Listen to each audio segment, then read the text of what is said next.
SDM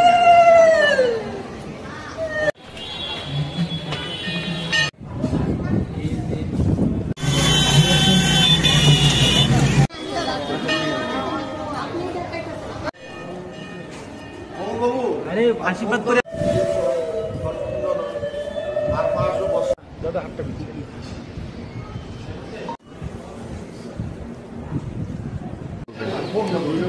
মানে দুর্গাবাড়ি তো সবাই মানুষ আসে, সবাই আমরাও আসতাম, এইভাবে এসেছিল।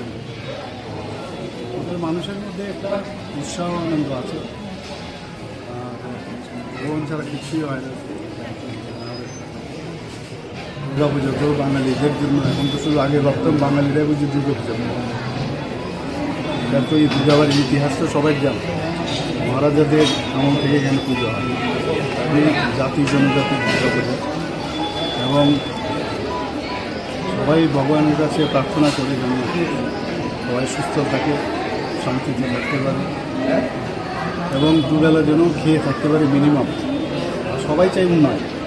আমরাও আমাদের রাজ্য সরকার আমরা চেষ্টা করছি মানুষের মুখে হাসি ফোটানো, নানাভাবে চেষ্টা করছি বিভিন্ন উন্নয়নমূলক কাজ করা, যাদের ঘর নেই ঘর দেওয়া, যাদের বাড়িতে জল এখনও 86% আমরা করেছি।